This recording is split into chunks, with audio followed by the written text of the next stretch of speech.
Hey, Dad, you got a bite. Beauty. Look at it. Wow.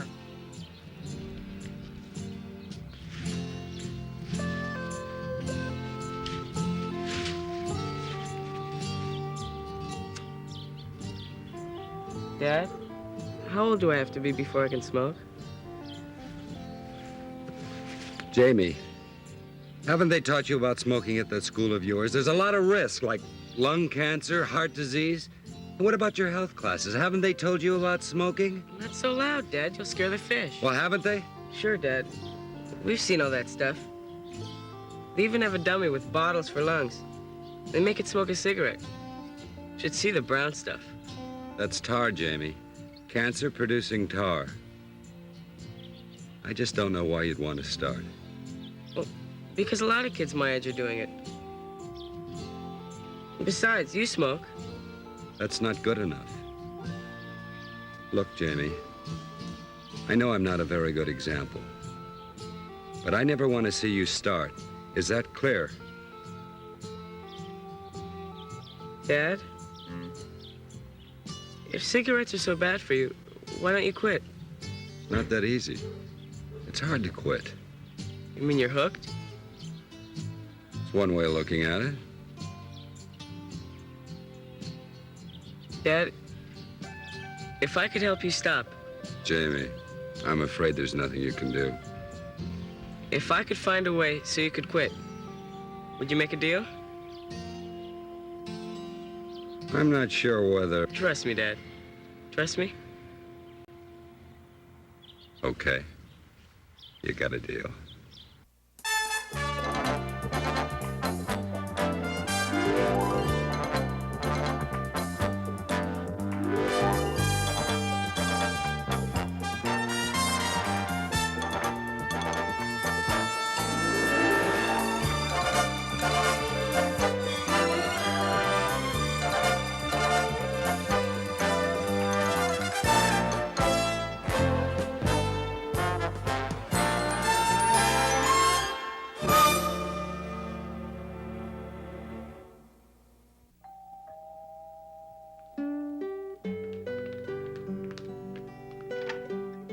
Hello, Mrs. Willie. Hi, Jamie. Come on in. Chris, Jamie's here. Well, looks like you two are in for a pretty heavy session. Yeah, biology test tomorrow. Oh. Well, why don't you make yourself at home? Okay. And she'll be out in a minute. Okay, thanks.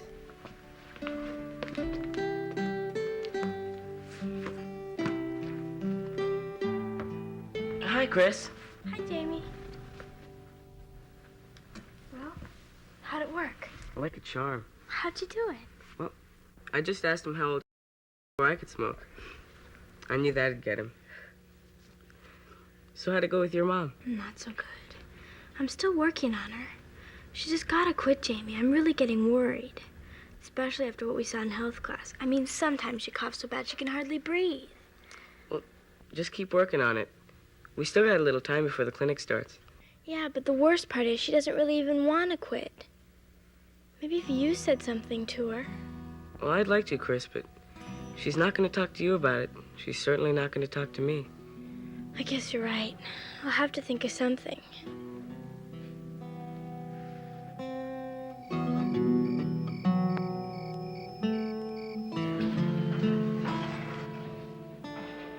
Dr. Gallagher, Dr. Wes Gallagher, please call the operator.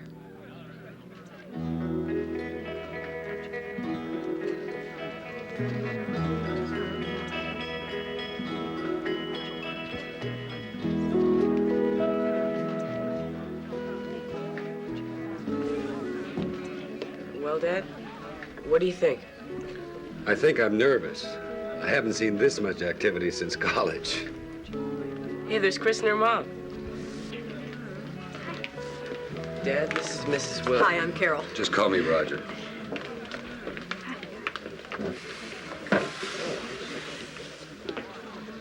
How'd you do it?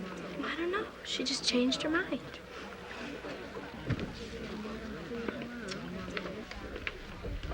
Good evening, ladies and gentlemen. I'm Dr. Mason. Welcome to the 5-day plan to stop smoking. Good to see so many of you here tonight. There's some new faces and some familiar faces, too. By the time we finished, I'm sure we'll know each other a lot better. I want to introduce you to Dr. Janet Goodson. And Dr. Goodson is a doctor of health science. Each evening, she'll deal with the psychological aspects of smoking, while I'll be dealing with the medical and physical. Dr. Goodson. Thank you, Dr. Mason. How many of you here know what this is? Very good. You all pass. You reach for the pack, light up a cigarette, inhale, smoke it to the end. You do this 30 times a day, 210 times a week, over 10,000 times a year.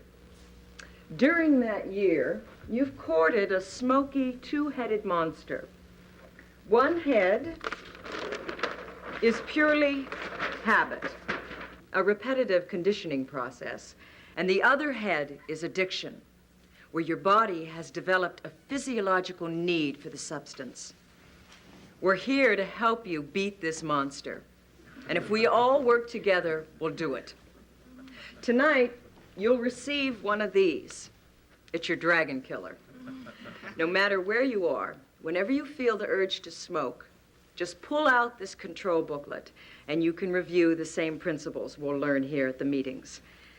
Remember, it's taken you 10 years, 20 years or more to develop the smoking habit. And we're going to break that habit in 5 days through the proper use of willpower or resolutions. But no promises. They're too easy to break. Instead, we're going to substitute a will strengthener. And here's how that works. A will strengthener is simply a statement of purpose. I choose not to smoke. Notice you're not making a promise to yourself or anyone else. Broken promises are discouraging. Instead, you're making a choice. How many will say with me tonight, I choose not to smoke? Let's say it together. I choose not to smoke. There, that wasn't hard. Now remember, that choice, that decision is just for the rest of the evening. What about tomorrow, Doc? Tomorrow is another day. Do you know that the Bible says, don't be anxious about tomorrow. Live one day at a time. That's excellent advice. Anyway, tomorrow you have the same choice. And with every proper use of the will, it becomes stronger. How about tapering off? Cutting down during this week? Yeah, Doc. You don't want us to quit cold turkey, do you? Well, it's your choice. Better cold turkey than dead duck. So finally, class, I want to conclude tonight with these thoughts about nicotine. It's a drug sold over the counter in over 565 billion doses a year, mostly in the form of cigarettes. Dr. Goodson, would you get the lights for me, please?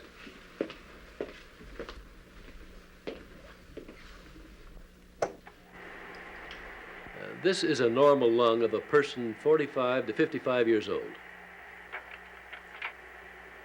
This is a cancerous lung. The white growth at the upper end is cancer, while the black discoloration at the lower end is caused by emphysema.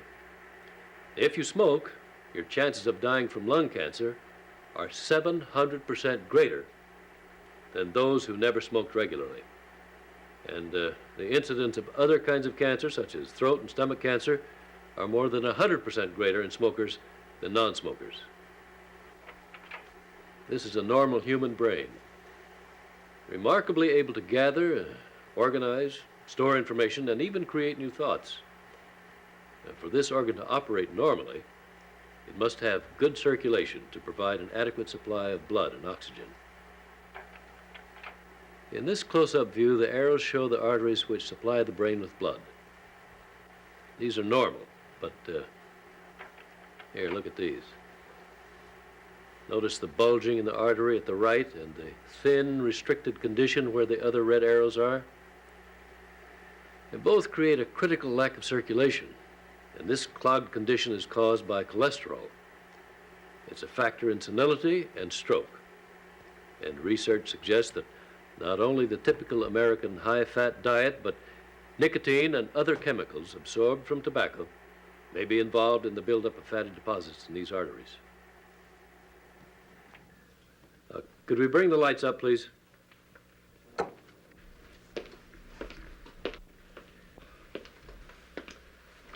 Now, nicotine, along with other substances in cigarette smoke, leads to 360,000 known deaths a year. That's 1,000 people a day. That's equivalent to the whole population of Oklahoma City or Portland, Oregon, Minneapolis. Imagine that. A city a year. Now, how are we going to get that nicotine out of your system? Well, it's really quite simple. We're going to flush it out. First with fruits and fruit juices, and then with water. So my prescription for the next 24 hours is to live mainly on fruit and fruit juices. Get them fresh or frozen.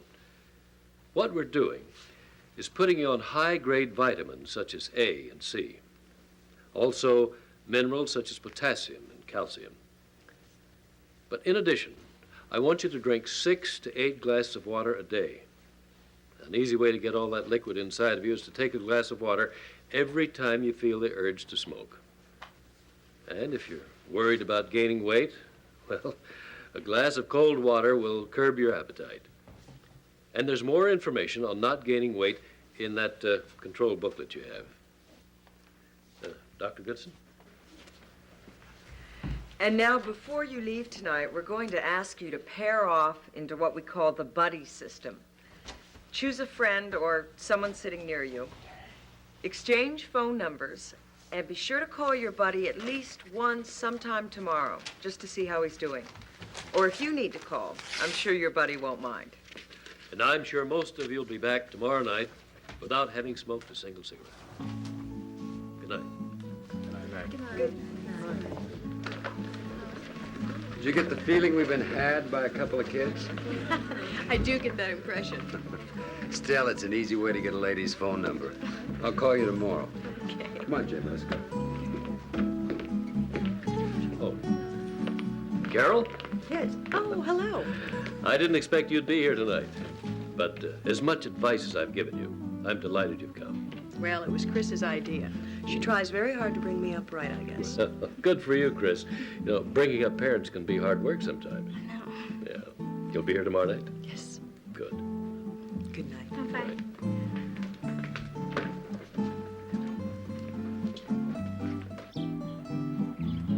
I wonder if they can handle it. They're all grown up, remember? Maybe we should go with them tonight. A room full of strange people they hardly know, all strung out with wild, rolling eyes from nicotine fits. Oh, will you stop it? They need to be by themselves. They'll only be gone an hour and a half. Has your dad smoked at all today? No, he hasn't. How about your mom? She's trying real hard. I know she'll make it. She's got to make it. Remember your first cigarette? That dizzy, nauseating jolt you received when you inhaled. That was your nervous system reacting to a volatile poisonous chemical known as C10H14N2. Nicotine. It's an organic nerve drug so powerful that a small injection would cause instant death. Cigarette smoke also contains carbon monoxide, a deadly killer in automobile exhaust. Now, that's only 2 of dozens of chemicals in cigarette smoke. Now, is it any wonder that so many smokers have higher incidences of so many diseases? We got the work back from the lab this morning. It confirmed what I'd thought all along. Carol, you have a rather severe case of chronic bronchitis. The lining of the lungs is inflamed and partially clogged. Now, if your condition doesn't improve, you may end up with emphysema. Well, at least it's not as bad as cancer. But in some cases worse. With cancer, if it's detected early enough, it can be treated. But with emphysema, there is no cure. The patient slowly, painfully suffocates.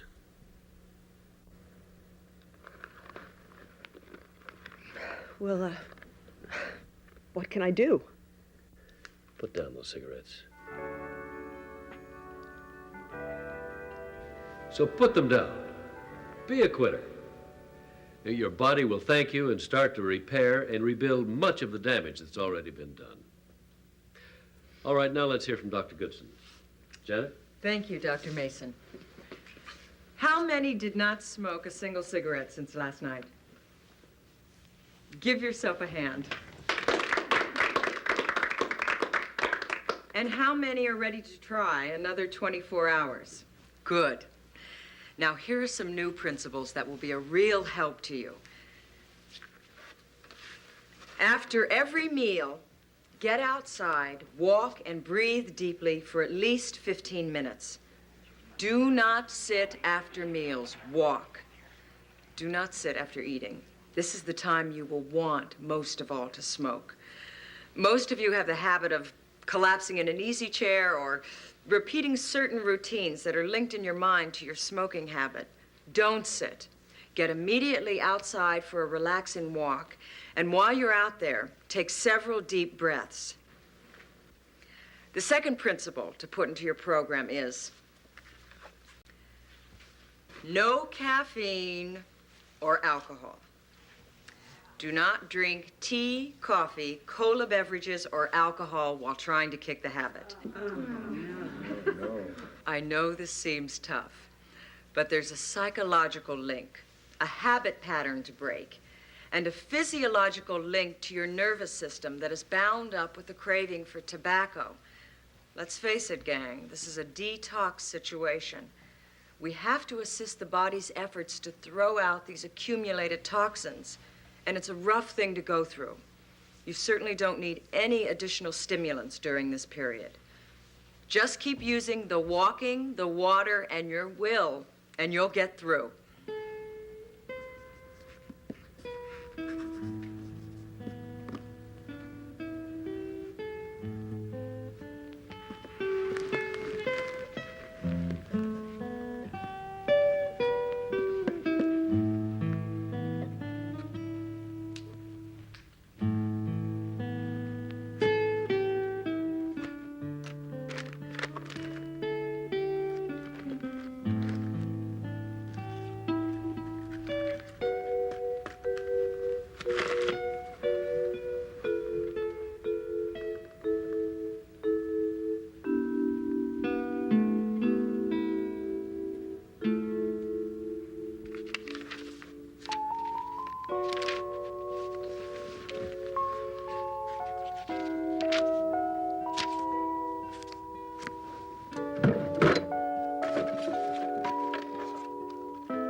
Hello? Carol, this is Roger Burton. I hate to call you at this hour. Oh, it's okay. Well, I'm just about to give in and light up, and, well, you know the plan. I'm sorry to disturb you. I mean, you know. No, it's really all right, Roger. I was awake. Besides, I'm glad you called. Please, don't touch that cigarette. You can do it. I just know you can. Carol, you don't sound too good. You weren't coming down with something. Really, I'm all right. Listen to me, Roger. Listen to me closely. Just don't light that awful thing up. Look, try to take 3 deep breaths. Go for a walk. Chew some gum. Do anything, but just don't give in to it. Look, I'll see you tomorrow night. I'm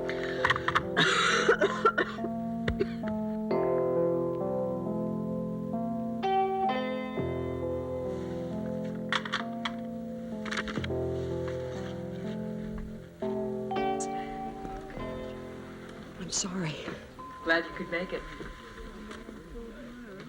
Well, we've learned a lot these past evenings about Thanks how for the to help be a last night. I was a little worried Let's look about again you. at Almost some called of you our down. helpers. Oh, it's just a bad night, that's all. I choose not to smoke. This is our will-strengthening slogan. If someone offers you a cigarette, don't say, I'm trying to quit. Say, no, thank you. I choose not to smoke. It's a choice, a decision you make one day at a time, 1 hour at a time. Water, inside and out, 6 to 8 glasses, not with meals, but between your meal times. Warm baths, 2 or 3 a day if you have to, or showers. It's pretty hard to smoke in a shower.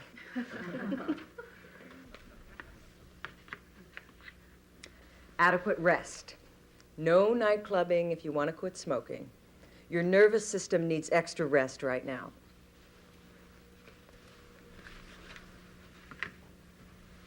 Do not sit after meals. Walk. Walking will change your life. It's not only the safest form of exercise, it's effective.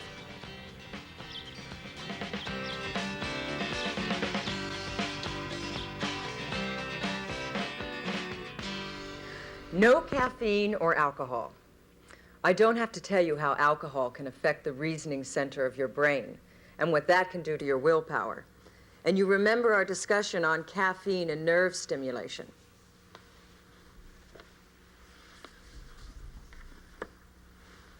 Cut fat and grease. Use less steak and more fruits and vegetables. Try more broiling and baking and less frying. Now, why don't we review some of your motives for wanting to quit? Any ideas? Better health. Better health is naturally a strong motive. It means greater happiness. It means strength to earn a living, and certainly security for your family. Other ideas? Yeah, it'll save me money. Yes, it certainly will. Even giving up a pack a day will save you over $5,000 in 20 years. Other reasons? Just to break a bad habit. Yes. It's great to be in control of your life, isn't it? Now, we've been dealing with this problem both physically and psychologically. But I believe there is one more way that is one of the most powerful of all to fight your habit and win. And that is on a spiritual level. Now, all I'm asking you to do is to try quitting. I've tried, and it's just not worth it.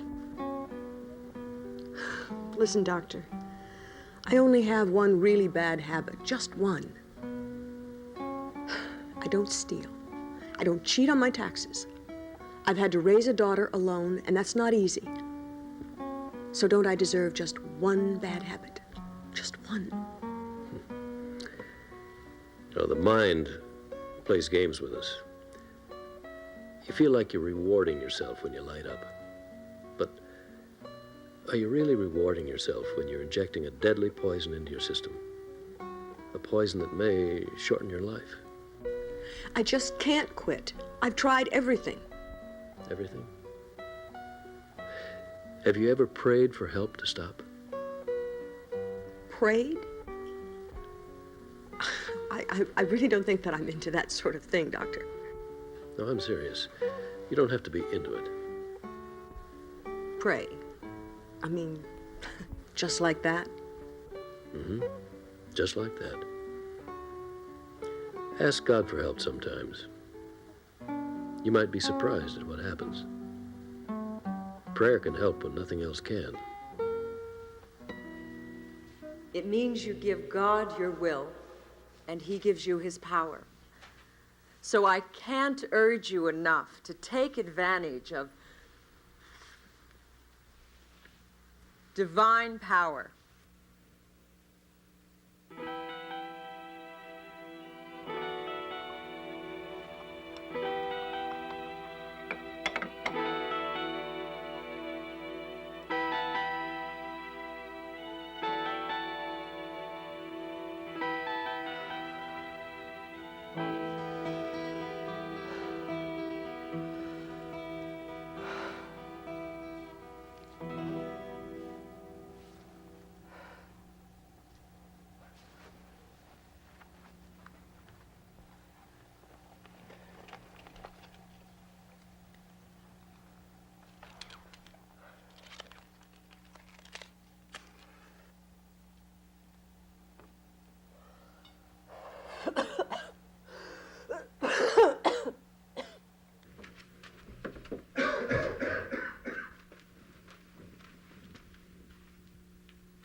help me.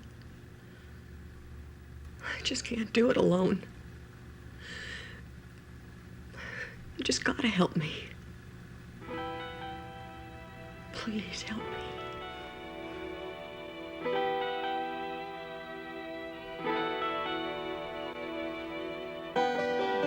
Carrie Brown. Congratulations. Congratulations. Roger Burton. Raj, congratulations.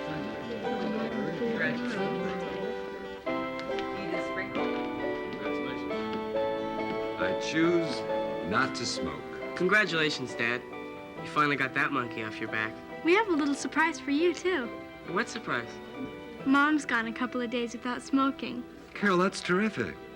Well, it's a beginning anyway. It's a great beginning. What do you say we all go out and celebrate? All right. Well, okay, but for me to get my button, I've got to stay away from coffee shops. Oh, I didn't mean go out in the town, Carol. I meant, let's all go out for a walk.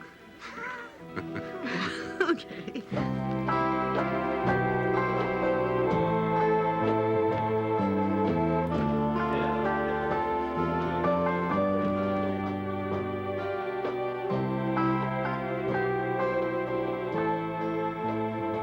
The 5-day plan outlined in today's program is a community service of Seventh-day Adventist hospitals and churches around the world. If you are interested in attending a 5-day plan in your area, contact your local Seventh-day Adventist hospital or church. The plan is highly recommended by health authorities and is conducted or supervised by medical personnel.